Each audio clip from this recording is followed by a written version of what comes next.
Pre-season is here. Well, if you're in the United States, it's here. With Arsenal, of course, taking on Bournemouth in their first match of the summer officially for us here in the UK. Technically, it's tomorrow. But in the grand scheme of when the game's actually being played and the location where it's being played, it makes sense to say it's today. We've still got transfer news to discuss, both ins and outs. So let's not waste any more time and jump into today's Arsenal transfer show.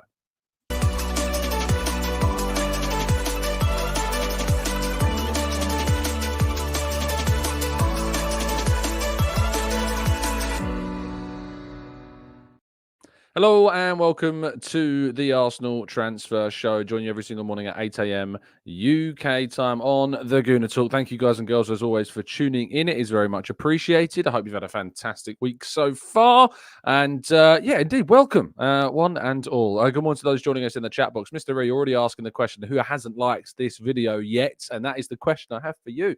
Have you liked the video yet? Make sure you're helping us on our way to 1K every single day. In fact, I don't think I did a check on yesterday. We're good. 1,600 likes yesterday. Unbelievable. Thank you to you all, as always, making this just such a breeze. And it doesn't mean that we slack, though. We can't slack off in this challenge.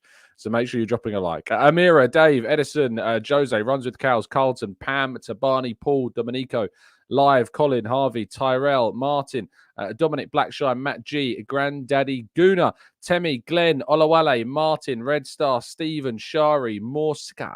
We've got Roy, we've got Amesy, Lee, Lars, and plenty more of you guys and girls as well. Thank you, as always, for tuning in. You are all incredibly appreciated. I hope you have had a great week. And to all those listening on catch up and those that I can't fit into this morning's hellos, you are also, of course, very much appreciated. And we've got a brand new member in the chat box. Baron JP joins us as part of the TGT family. Welcome to the family indeed. I really appreciate the support. And yeah, I hope that you'll enjoy your stay with us. If you are indeed an expert member or a TGT ambassador, you can join our Discord server.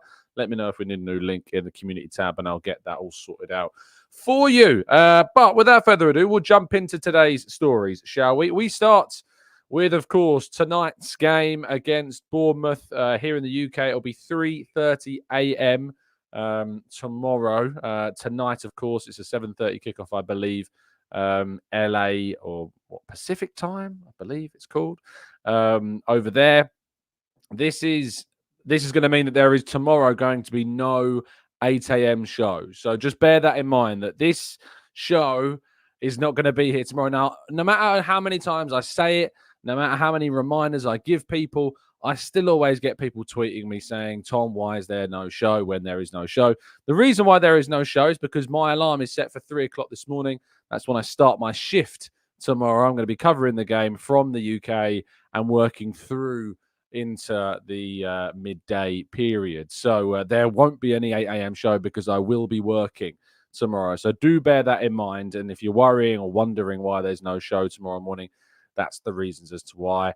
I may do a show around lunchtime, just kind of covering it. I doubt it. I think what will probably happen is I'll just do the next show on the Friday. So the next 8 a.m. show will be the 8 a.m. show. The next 8 a.m. show will be on Friday. It might be that happens a couple of other times, of course, with the other shows.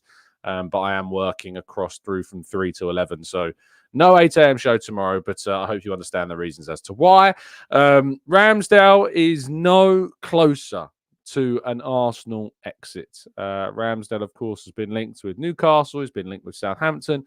But so far, nothing is materialising whatsoever in this thread. There's even suggestions that Arsenal could be forced to loan him out. I don't know why we'd be forced to loan him out. Just keep him. Just keep him for another season, I think. I don't really understand why we would need to loan Ramsdale out or be forced to loan Ramsdale out. He might be unhappy, so you could argue, is it worth keeping him unhappy? But all of the indications that I've got has been that he's an absolute top professional, even though he's not particularly in the best of moods about not being Arsenal's number one. But I don't know or understand why Arsenal would be forced into loaning him out. I suppose there is a benefit of loaning him in the sense that if he does go on loan, he'll play more games, so we can probably get more money the following summer. But that's obviously a lot of ifs and buts. Arsenal, of course, do have targets for their goalkeeper backup if indeed Ramsdale leaves. But at the moment, there simply is not any real interest in Ramsdale at the moment. Eddie Nketiah is open to Marseille, but Premier League clubs are still said to be looking at this situation. The negotiations between Arsenal and the French side over a potential deal alone with a mandatory purchase clause so that they can get the deal done this summer is what has been discussed. Of course, Arsenal may indeed want to be somewhat patient, and as will Eddie potentially too, to see whether or not any Premier League sides like Crystal Palace or Wolves or any of the others that have also been mentioned as potential suitors for Eddie Nketiah emerge as the window goes on. I would be very surprised to see whether or not whether or not another team comes in. I'd be surprised if he didn't leave. I think this is the summer where Eddie Nketiah, we will indeed eventually wave goodbye to him. Jakub Kiwior, meanwhile, has not agreed an exit with Arsenal, and Inter Milan's, according to Fabrizio Romano, have not made an approach as of yet for Kiwior. However, Arsenal are said to only want a sale or a guaranteed purchase clause inserted into a loan deal. They are not interested in a loan with an option for Kiwior. They, of course, spent around 20 million on the guy only just over a year and a half ago. So there is no interest from Arsenal's side of things in doing anything other than selling or, of course, getting that loan with an obligation to buy, because Calafiori coming in is considered a player that would obviously be one in, one out type of situation there for Kiwior. But I still think that there is a future for Kiwior at Arsenal. I think he's a good option for us to have on that left-hand side. He's better than people, give him credit for.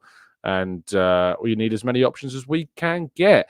The big kind of headline exit news, again, Romano on this, Chido Obi-Martin been confirmed to Arsenal that indeed he will not be staying with the club and that he has decided to leave after just 2 years with Arsenal. Of course, this is a deal that has raised eyebrows, has frustrated fans. If we're being very honest with ourselves, a year ago, I guess the majority of you didn't really know who Chido Obi-Martin was. Even I wasn't too aware of him. I was aware that there was a young striker that was being, really highly rated, and his name was Obi. That's all I knew him as about a year ago. It was just Obi. I remember being spoken about. But a year later, and he scored a lot of goals for the under-18s at just 16 years of age, but has decided to leave. Of course, he's a Danish youth international. He's not a player that was signed by the club when he was 7, 8, 9 years of age. He joined us as a 14-year-old and is leaving as a 16-year-old, potentially for Manchester United. We don't know 100% which club it is that Obi-Martin will be joining.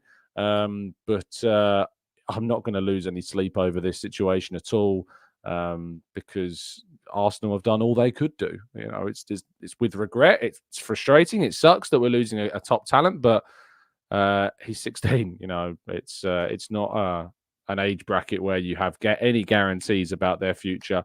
But we wish him the best, unless he signs for one of our rivals, of course. Anyway, the only real incoming story we've got to talk about today is on Mikel Merino. But this image you can see on your screen is Javi Guerra, who is Valencia central midfielder. Real Sociedad supposedly have made an offer, or rather kind of made an approach to Valencia about potentially signing Javi Guerra as a replacement for Mikel Merino. And I think that Merino would be potentially obviously seen as, if not a straight swap, it would be one in, one out. I think that from what we've heard, Real Sociedad have made a contract offer now to Merino, but there is no indication yet as to whether he will accept that or if he has decided completely that he is leaving. You'd think at this point in his career, at 28 years of age, this is the next natural step. To take that step to Arsenal, to take that step to Barcelona, wherever it happens to be. Don't be Jamie Vardy, is what I would say. I mean, you end up getting relegated. It's really not worth it. Just have a look at the option that you've got to go to Arsenal there, and I think that is the best option for him to take. And I sincerely hope that he does take that, because I think he would be an excellent addition to the squad for the forthcoming season, to add plenty of depth and quality in the squad as well. So let's keep those fingers crossed that this is a deal that we can do. Right, let's move to part 2 and your questions right after this.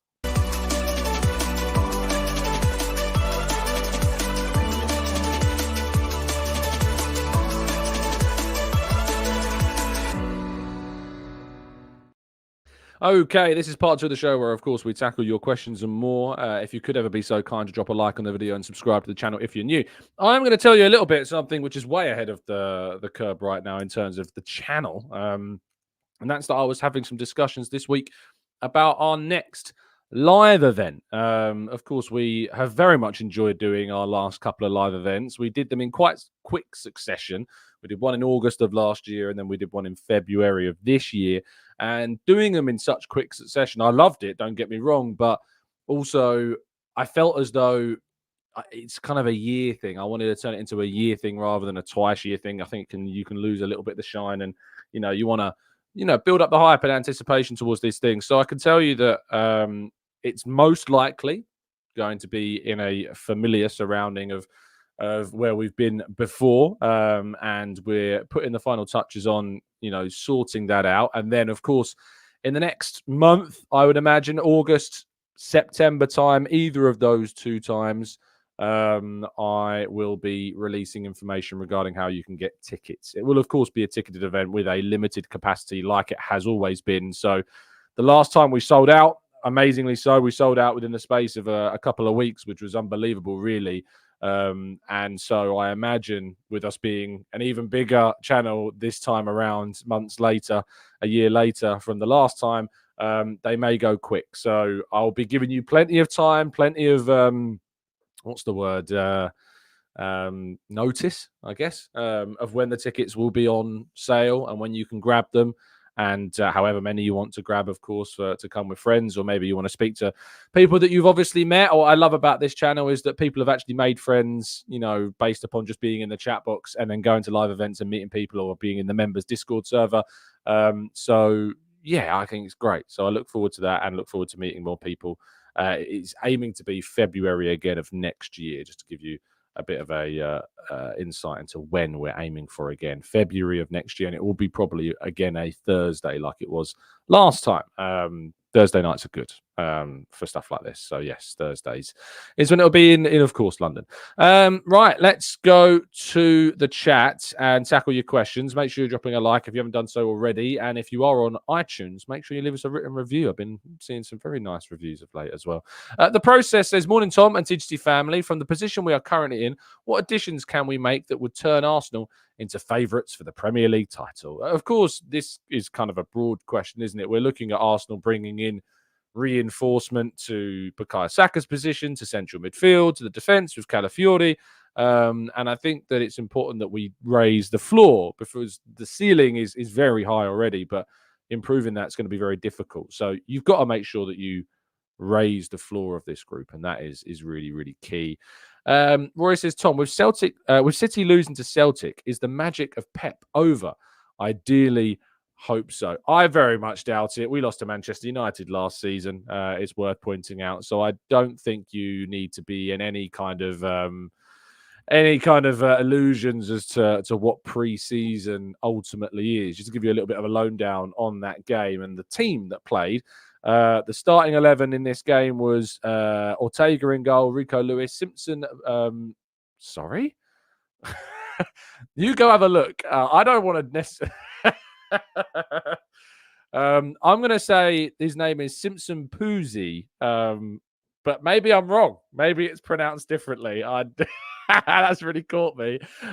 So yes, the back four is Stefan Ortega, Rico Lewis, Simpson Puzzi, Mbete, Wilson Esbrand. So it was a pretty kind of youth-looking back four. The midfield was Calvin Phillips and O'Reilly. The front four was Oscar Bob, McAtee, Jack Grealish, and Haaland. That was the front four. And off the bench came Edison, Maxim Perron, Jacob Wright, Jadel Katongo, Joel Ndala, Mahamadou Susoho, Callum Doyle, Mika Hamilton, and Ben Knight. So I can't say I know any of those players besides Edison and Perron, to be fair. So a very youthful-looking Manchester City side. So, yeah, have a look at that. And, yeah, pronunciations are important to get right, and you don't want to get them wrong. So it's always important to err on the side of caution with these things. Stilton Avenger, who I don't have any issue in pronouncing the name of because it's a fantastic handle. The Chido situation makes sense. Arsenal offer a contract, but standards are so high. So they take more money and leave for Man United, who are looking to the academy to improve their squad, like us when Saka and Smith Rowe both broke through.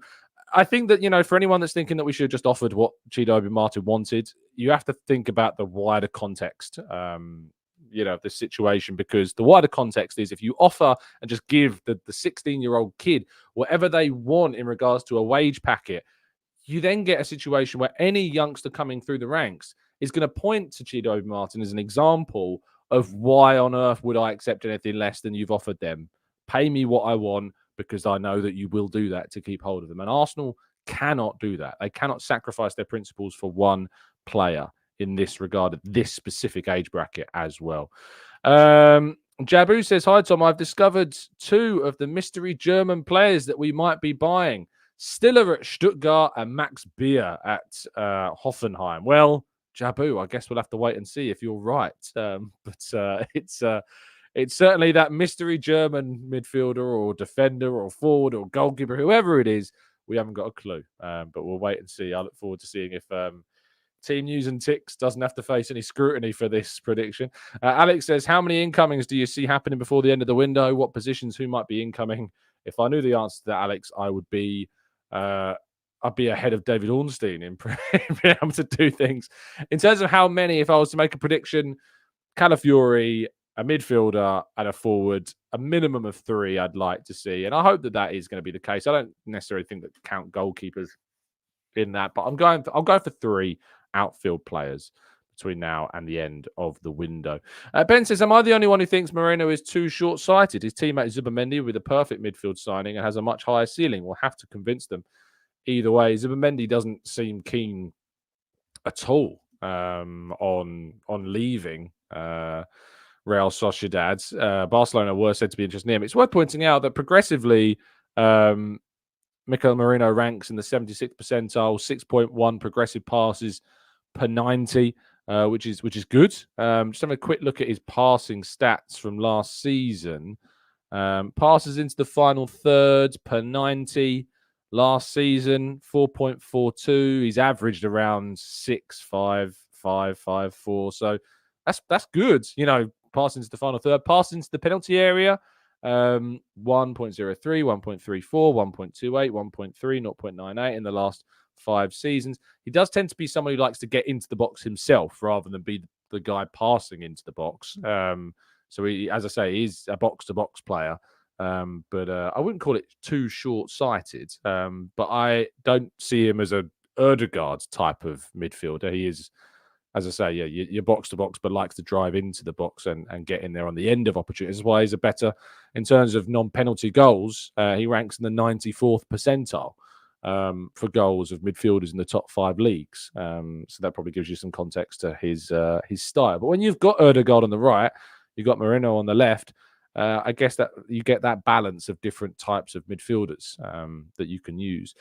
Pappy the Chappy says, howdy, Tom. Question, is there any truth in the room that I am starting at your live show and it will be at the Emirates, since you'll be having, by then, 60,704 subscribers?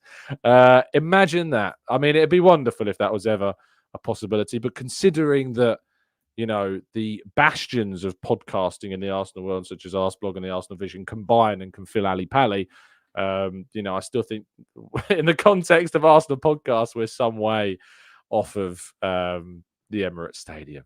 But who knows? 20 years' time, I wonder what's happening in that regard. That'd be quite funny, wouldn't it? Reese says, a lot of teams rolled over for City last year, in my opinion. And I think that they do every season. Some teams just look at that game and think, it's a non-starter. Why should we waste energy and resources in this game? We know we're not going to get something. And that is a reality that Arsenal haven't had, but they could be reaching that kind of level where some teams just prioritize other games that I think they have a better chance of winning over, playing Arsenal or whoever.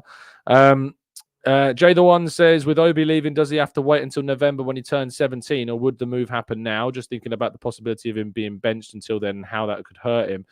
It's a good question. And to be honest, I'm not 100% sure. I think that it depends upon the scholarship contract that he's on. I think you can come to a mutual termination and then he can move at some point. Obviously, there is sometimes some compensation fees for young players between clubs, so that's obviously something to consider as well. But yeah, he doesn't turn 17 until later on in the year, of course, as you pointed out. So he would sign a professional deal with, let's say, Manchester United. It's also worth pointing that if he was to move abroad, and there are teams in Germany interested in him, it's different rules. So you don't have to be 17, I don't think, to sign those professional deals. So we don't know what's going to happen yet. I guess we'll have to wait and see, and then we'll have our answer.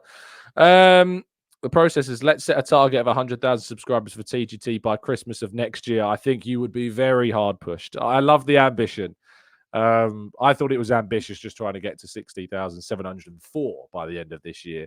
To go for 100K next year would be crazy. It's an ultimate dream. You never know. It's, I feel like we try and do this the right way. It's not shouting and screaming and abusing people. It's not, creating clickbait content and all that crap.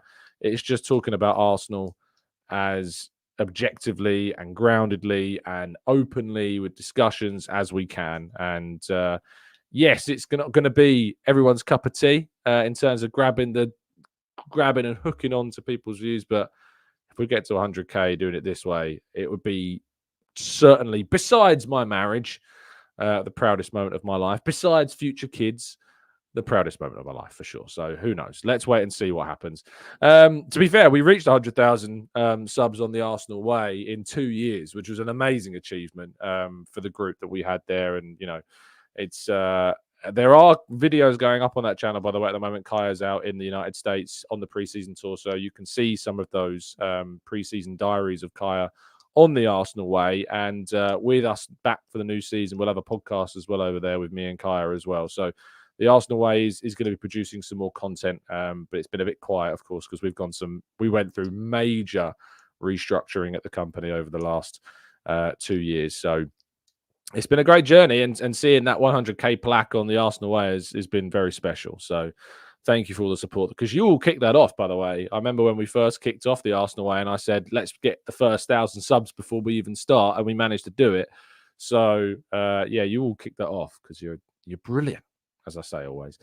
Forder on Football says, are there any players that are relatively unknown that you would like Arsenal to be linked to? For me, it would be Ezequiel Fernandez. I thought I actually saw a story about him yesterday somewhere on social media, but it's disappeared. Unknowns that I'd like to see Arsenal linked with. João Gomez isn't an unknown, but he's not really being talked about too much for Arsenal. But I'd like him to be talked about more with Arsenal, because he's a really interesting player and one that I'd like to look out.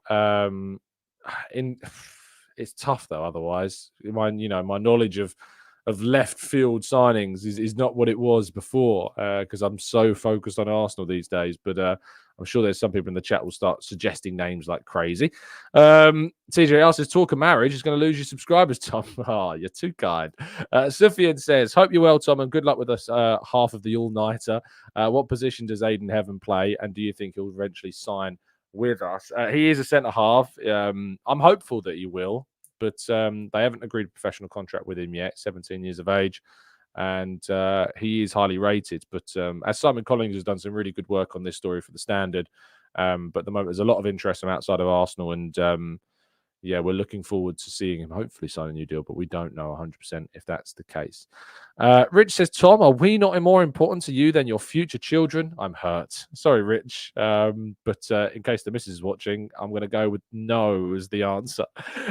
Process says, there's 58,000 of us right now, Tom, and all of us have at least one friend who supports Arsenal. We could double that in theory. These theories I love. In practice, they never happen. Because if you think about the fact that we get on average about 15,000 views on morning videos, and there's around 1,000 people that like. So that means for every 10 people that watch, if every 15 people that watch, sometimes one of the 15 is liking the video. So the likelihood of like every person in our subscriber base saying, I've got a friend who can subscribe, I'm going to pass this on. Pass the pod, as Peter Crouch would say, which is a great, is a really good strategy to kind of build that podcast up from the ground up. The reality is that engagement just doesn't, click-through rate just doesn't work that way. I wish it was. I mean, we can try and make it a mission. We're closing in on our 500th Arsenal transfer show. I was going to try and do like, let's see if we can get 2,000 likes on that show, just because it would be 500. That's in 10 days' time. So, 11 days, maybe 12 or 13, depending, because there's not going to be a show tomorrow. But yeah, we are closing in on that 500th episode of the Arsenal Transfer Show. So we might have to go for 2,000 likes that day. Ray Beam says, "Hey Tom, what happened to the mystery German player?" This mystery German player is just taken over Arsenal fans' minds. It's there. It can't ever, get out of people's heads rent free. I have absolutely no idea about it, mate. Like, I have absolutely no idea. I think it came from Team Using Ticks. I'm pretty sure that's who started this whole thing. Oh no, to be fair, there was a video that came out, wasn't there, about like this guy on the phone to a card company about a German player moving to Arsenal, and then others jumped on the back of that. I always thought that the video, I think I said it on stream, I was like, don't believe everything you watch. It's crazy. Like, why are you even on a phone filming yourself, phone calling a potential client? Like, that's a breach of trust, surely. So yeah, I don't really. I'm not bought into that one too stringently right now. Benny says, how important is it for youth players with the team right now to take their chances now that they're there, like the likes of Kobe Manu, etc.? Oh, it's massive, Benny. Of course it's massive. You want to see players like Lewis Skelly and Ranieri getting on the score sheet, creating viral moments, catching the attention of supporters around the world, so that there is more, that there's more reason to really push for them. So yeah, I hope that we see them take their chances. Nwaneri in particular, Miles Lewis-Skelly, another one, and some of the goalkeepers. Tommy Setford, we might see, our new goalkeeper who's come from Ajax. So I hope that these guys can take their chances. Ollie says, I doubt Chido will amount to much. He's big for his age, and most of even the Premier League Academy players will not make it as pros. When he played against better players in the under-17s Euros, he hardly got a touch. I'm not a big fan of, like, I understand the sentiment. I understand the frustration that he's leaving, but I'm not going to sit here and be like, oh, he's not going to go on and do much. Like, the context is important. Yes, he has a physical advantage against others in his age bracket at the moment. And yes, when he's played at under 21s level and when he's played in the under 19s as well, it hasn't delivered the same numbers as he has playing in the under 18s league. But I'm going to stop short of going, oh, he's going to be rubbish now. So I will stop short of that. Let's go to Omar. Says, Tom, I believe that we'll reach 100k once you improve your touch and make us proud once you get another chance to play at the Emirates again. Yeah. Hey, hold on a second. You've seen my penalty at the Emirates. It was great. You've seen my crossbar challenge, surely. Come on, Tomo.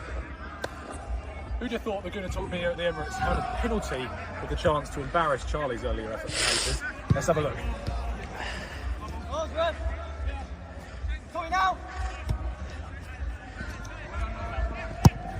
Ooh. I think that's great, mate. That's a great touch. And to be fair, my crossbar video, which you can also see, I think that's up on it's on one of the shorts. I hit the crossbar as well. So I don't know what you're talking about. People. It's yeah, nah. Peter says, morning, Tom.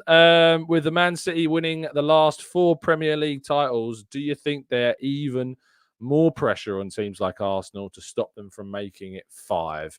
I mean, is there more pressure now? There's more pressure on Arsenal, I think, and there's more expectation on Arsenal because obviously we've been there the last 2 seasons so close. But I don't think there's necessarily more pressure just to stop them from winning 5. I just think there's more pressure in general. So yeah, so there you go.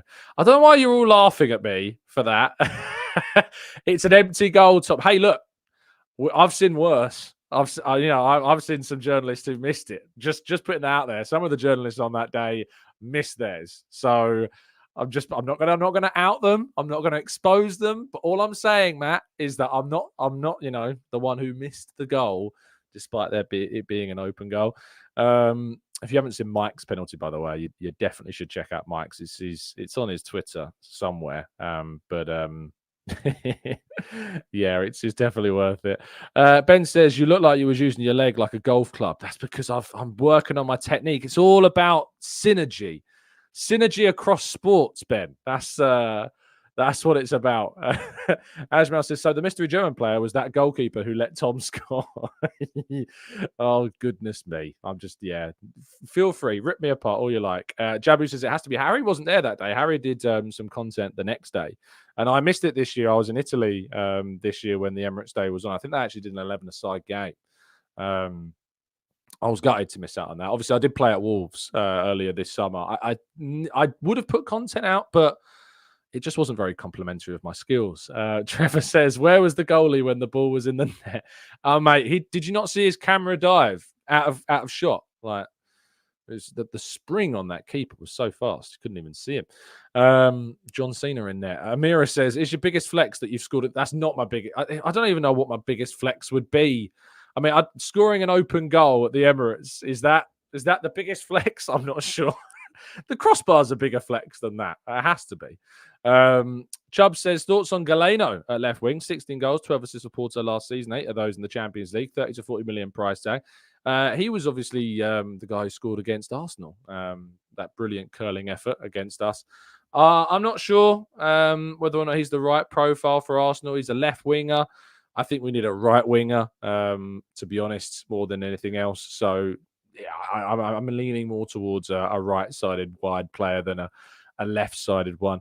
Vera says, Tom, your five-a-side finish marauding from left-back, I think was by far the most impressive. Yeah, that is a good goal. If you want to see a really good goal from me, YouTube, I don't know what I called the video, but you can see it. It is on. It's definitely there somewhere. I just don't know where it is. I think it's in a playlist or something somewhere.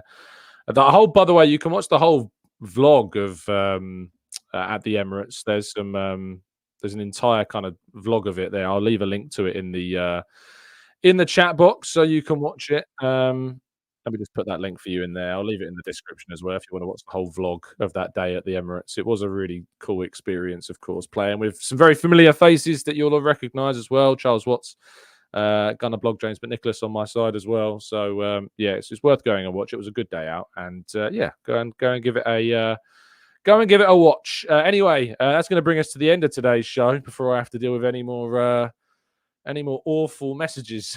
The crossbar challenge, I think, is also in there as well, so it's worth watching that if you've not seen it before. But thank you so much for tuning in. Appreciate your time as always. Do drop a like on the video and subscribe to the channel if you're new around here with those notifications turned on so you never miss a show. There is not one tomorrow. Just remember that. I'll point that out for one last time. There is no show tomorrow morning at 8 a.m. because the game tonight, I'm getting up at 3 a.m. To watch and to cover and to do the live blog for this Arsenal game for Football London. So, yes, no show tomorrow morning because Arsenal are playing Bournemouth in LA.